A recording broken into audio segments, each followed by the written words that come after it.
नमस्कार. लग्नाची बेडीमध्ये आपण पाहत आहोत. सिंधू ही अन्वीला समजावून सांगत असते, तुला उद्या पाहुणे पाहायला येतील तेव्हा तो त्यांना उलटून बोलायचं नाही, त्यांचा मान राखायचा.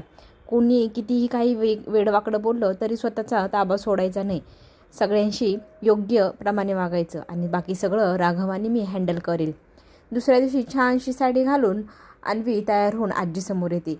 आजी तिला आशीर्वाद देते, सगळ्यांचे आशीर्वाद घेते आणि सुखी राहा असं म्हणत सगळेजण तिला आशीर्वाद देतात.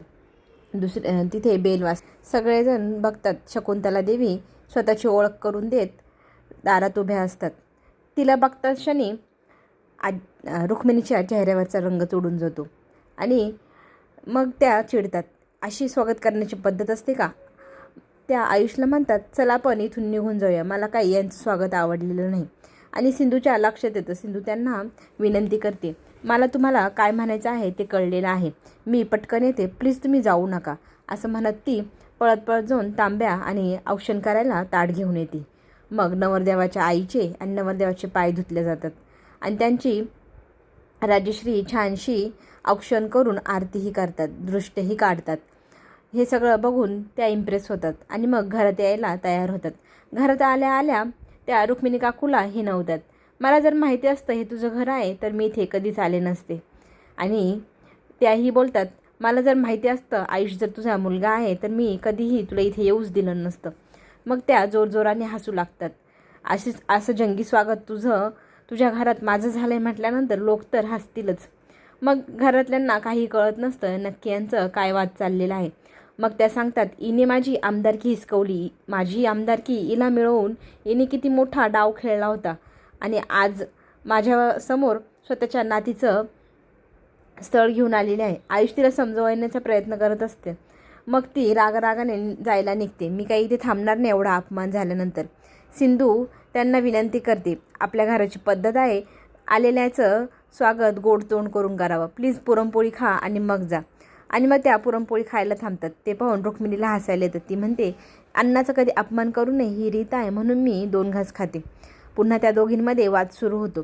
त्यांचा वाद इतका टोकाला जातो की रुक्मिणी म्हणते, ह्या सगळेजण गेल्यानंतर आपलं घर छानसं गोमूत्र टाकून शिंपडून पवित्र करून घे. तितक्यात आयुष्य आई म्हणते, सुंठे वाजून खोकला गेला, मलाही हे स्थळ करण्यात काही इंटरेस्ट नाही, आम्ही निघतो.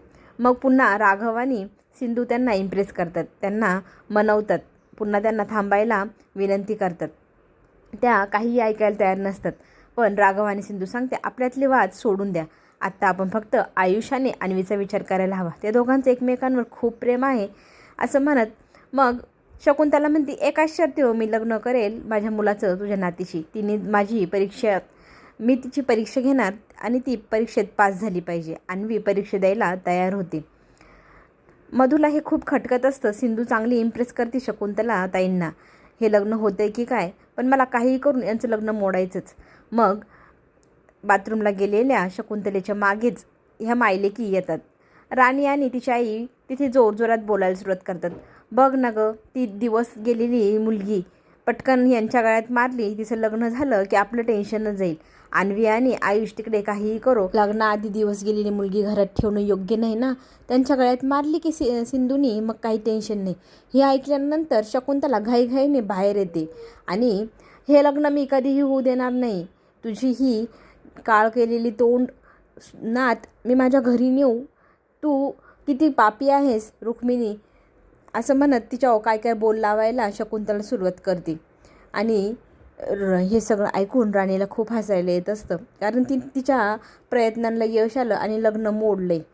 शकुंतला आता ठाम आहे, ही अशी लग्नाआधी दिवस गेलेली मुलगी मी माझ्या घरी सून करून नेणार नाही. आता सिंधूला आणि राघवला धक्का बसलेला आहे, काय करावं त्यांना सुचेना. पुढे ते काय करतील हे पाहणं रंजक ठरणार. लवली स्वरा चॅनलला नक्की सबस्क्राईब करा. धन्यवाद.